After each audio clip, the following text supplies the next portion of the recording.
अच्छा बेटा आज 1.6 एक्सरसाइज जो है ना 1.6 एक्सरसाइज के अंदर जो वर्ड्स प्रॉब्लम है हम वो करेंगे। वर्ड्स प्रॉब्लम को करने से पहले कुछ चीजों को आपको पहले से पता होना चाहिए कि ताकि जब वर्ड्स प्रॉब्लम आपको सही तरह समझ आ जाए। मैथ की लैंग्वेज के अंदर हम इसका क्या मतलब है, हाँ इसका क्या मतलब है, मोर लेस और तकरीबन ये चलेगा और मजीद भी। टाइम्स का मतलब होता है आपके पास मल्टीप्लाई, मोर का मतलब क्या है प्लस और लेस का मतलब माइनस। इसका मतलब क्या है, इसका मतलब इक्वल साइन के लिए हम यूज करते हैं, ठीक है। इसके साथ साथ आपके पास आपको पता क्या होना चाहिए कि व्हाट इज पेरीमीटर। पेरीमीटर के बारे में आपको पता है? पेरीमीटर कहते हैं बेटा length of total length of the boundary, कि जो आपके पास बाउंड्री है वो बाउंड्री की लेंथ क्या है।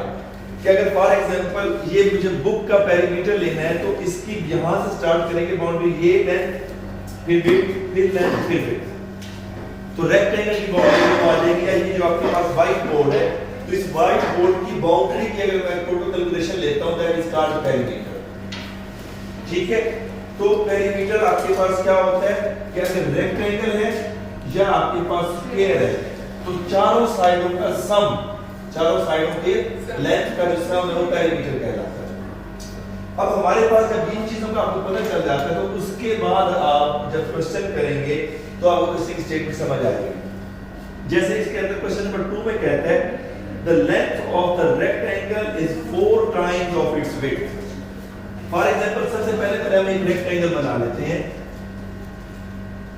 जैसे ये एक रेक्टेंगल है, ठीक है। अगर मैं इसकी विड्थ को नाम दे देता हूं आपके पास y और लेंथ को नाम दे देता हूं x। अब उसने कहा है कि आपके पास the length of the rectangle is 4 times its width. So 4 times its width, यानी आपके पास x इज इक्वल टू क्या लिखूं 4y, ठीक। क्योंकि क्या कहा है जो लेंथ है वो 4 टाइम्स यानी 4 से मल्टीप्लाई करें किसको, उसकी विड्थ को। इसका मतलब क्या है equal, the length of the rectangle is, इसका मतलब क्या है इक्वल 4 मतलब 4 टाइम्स का मतलब क्या बताया 4 टाइम्स ऑफ इट्स विड्थ। तो आगे जी बेटा रेक्टेंगल हो तो क्या है ट्रायंगल के लिए और आएगा, हाँ वो 3 साइडेड डायग्राम आएगी, ठीक है। तो हमें क्योंकि पूरी इक्वेशन बनानी है तो पूरी इक्वेशन बनाने के लिए हमारे पास ये क्या हो जाएगा, ये x - 4y equal to this. दूसरी इक्वेशन के लिए उसने क्या बताया कि जब भी हम मैट्रिक्स में सॉल्व करते हैं या मेथड करते हैं तो हमें 2 इक्वेशन चाहिए। एक इक्वेशन हमारे पास गई बात, दूसरी इक्वेशन में वो क्या कहता है perimeter of the rectangle is 150 centimetre. अभी मैं आपको पेरीमीटर के बारे में बता के किया तो सम ऑफ ऑल साइड्स। बेटा अगर ये लेंथ x है, जैसे ये बोर्ड की ये साइड और ये साइड तो बराबर होगी कि नहीं होगी, तो ये भी क्या होगी x। अगर ये विड्थ y है तो वो वाली भी क्या होगी y, यानी ये भी y। अब वो कहता है पेरीमीटर, पेरीमीटर का मतलब क्या है सम ऑफ ऑल साइड्स। कितनी इसकी लेंथ है x है, x 2x लेंथ है 2x plus 2y plus 150, तो टोटल मिलाकर से क्या क्या है 150 सेंटीमीटर। तो दूसरी इक्वेशन हमारे पास ये 150 बनती कि नहीं बनती। अब ये 2 इक्वेशनें बन गई हैं, जब 2 इक्वेशनें बन गई हैं तो उसके बाद आपने इसको मैट्रिक्स फॉर्म में लिख के क्रेमर और इनवर्स मेथड से करना है, आगे हो जाएगा जी। बेटा इस statement of the demand of the question में दिया होगा कि आपके पास the perimeter of the rectangle is 150 centimetre.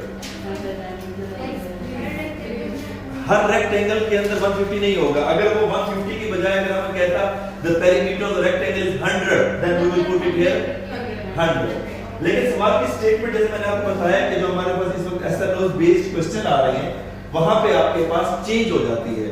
तो अगर वो चेंज करके इसके अंदर ये कहे the length of the rectangle is 1.5 times of its width, फिर क्या बनेगी? हाफ कैसे लिखते हैं? अगर मैं यहाँ पे हाफ लिखना चाहूँ तो हाफ को आप कैसे लिखेंगे? 1/2.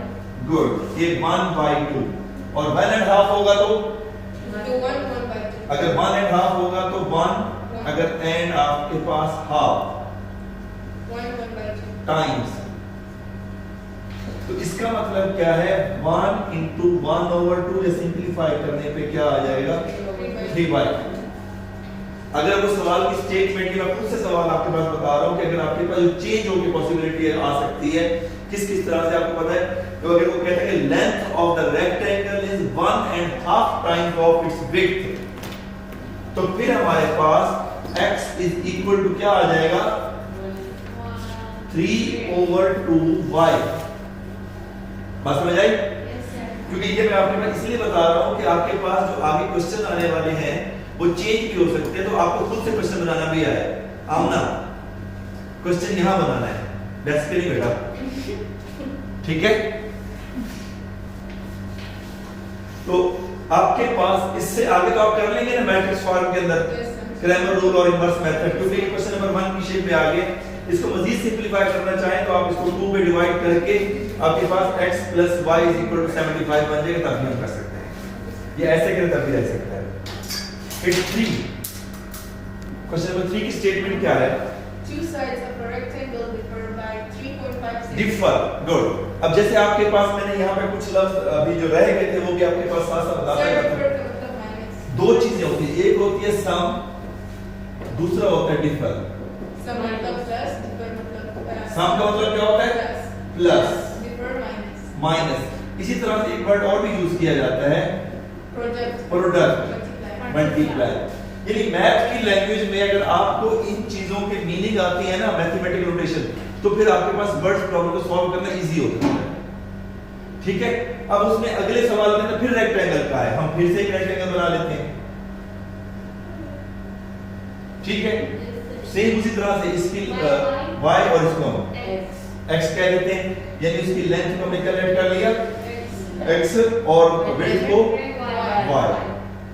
यहाँ पे आप लिख भी देंगे सवाल की स्टेटमेंट के अंदर, लेट आपके पास विड्थ आपके पास क्या है? विड्थ आपके पास हमने y लेट की है एंड लेंथ आपके पास x। फिर उसके बाद जो कंडीशन होते हैं, दो कंडीशन दी गई होती है। फर्स्ट कंडीशन हमारे पास क्या है? According to first condition, two sides of a rectangle differ by to 3.5. first condition, अगर स्टेप्स इसके आपके पास पूरे जैसे आप कह रहे हैं उसके हिसाब से फर्स्ट कंडीशन टू साइड्स। अब ये दो साइड है, ये दोनों डिफर है ना, Aamna and Meera both are attention on the board बेटा। तो बोथ साइड्स ये हैं, क्योंकि ये दो साइड तो इक्वल है ना, ये दो साइड भी इक्वल है, पहले कहा है। अब वो कह रहे हैं दोनों साइड का के दरमियान टू साइड्स आर डिफर, क्या कहते हैं? 3.56 मीटर। यानी अगर हम इस लेंथ में से हम इसकी विड्थ को माइनस कर दें तो दरमियान में जो डिफरेंस है वो है 3.5 का। फॉर एग्जांपल अगर ये 8 है तो ये क्या होगी? 4.5, क्योंकि इसकी लेंथ में से जब आप विड्थ को माइनस करेंगे 3.5 आंसर आएगा ना, क्योंकि अगर 4 + 4 हो तो 8 हो जाता है ना, तो 8 में से 3.5 माइनस करें तो आपके पास क्या बचता है? 4.5 ना। तो दोनों का जो डिफरेंस है वो ये है। ठीक, अगली जो लाइन में वो क्या कहता है? तो second condition, find the dimension of this one. Perimeter क्या है? 67। पेरीमीटर क्या है? पेरीमीटर। अभी मैंने आपको जैसे बता दिया पेरीमीटर क्या होता है, दोनों लेंथ और दोनों विड्थ को ऐड करें, that is equal to perimeter. 2x तो हमारे पास क्या आ जाएगा? 2x plus 2y is equal to 67, that is second condition। क्या मुश्किल है? समझ आई बात? यह है क्वेश्चन बताना, क्लियर है? इजी है ना? क्योंकि इससे आगे अब देखिए ये क्वेश्चन नंबर 1 की इक्वेशन यहां से आगे करना आपको सॉल्व आती है कि किस तरह सॉल्व करते हैं। इससे आगे आपके पास Cramer rule and inverse method दोनों आपने अप्लाई करने हैं। तो अभी आपके पास समझ आ गया कि पेरीमीटर किसे कहते हैं? सम ऑफ ऑल साइड्स। ट्रायंगल होगी तो 3 साइड का सम आएगा, रेक्टेंगल होगी तो 4 साइड्स आपके पास हो जाएगी, 2 लेंथ 2 विड्थ। अगर आपके पास स्क्वायर है, स्क्वायर की चारों साइडें इक्वल होती हैं, तो वहां पे हम 4x लिख देते हैं, ठीक है। लेकिन पेरीमीटर का जनरल कांसेप्ट ये है the total length of the boundary, इस बाउंड्री की जो लेंथ है वो पेरीमीटर कहलाती है। इस बोर्ड की बात करें और एरिया क्या होता है उसके इनर पार्ट, यानी ये व्हाइट पोर्शन है ना सारा, ये इसके एरिया में आ गया। और हमारे पास इसकी जो सिल्वर कलर की हमारी बाउंड्री बनी हुई है इसका पेरीमीटर। इस आगे का सवाल बताता हूं आपको। तो बेटा क्वेश्चन नंबर 4 के अंदर और 5 के अंदर दोनों के अंदर देखिए ट्रायंगल। ट्रायंगल को सॉल्व करने से पहले ट्रायंगल को और टाइप्स का आपको पता होना चाहिए कि ट्रायंगल 3 से 4 टाइप्स की होती हैं। अगर कोई ट्रायंगल जिसकी दो साइड्स इक्वल हो तो उसे क्या कहते हैं? आइसोसेलेस। ट्रायंगल जिसकी दो साइड्स इक्वल होती हैं। और अगर आपके पास एक एंगल 90 डिग्री का हो, नहीं, एक एंगल 90 डिग्री का हो तो इट इज कॉल्ड राइट। क्योंक't जब भी आपके पास सवाल करेंगे ना तो आपके पास उसकी बेसिक कांसेप्ट आपको पता होगा, then you can able to do that, ठीक है। ये आइसोसेलेस। और एक्यूट ट्रायंगल कैसी होती है?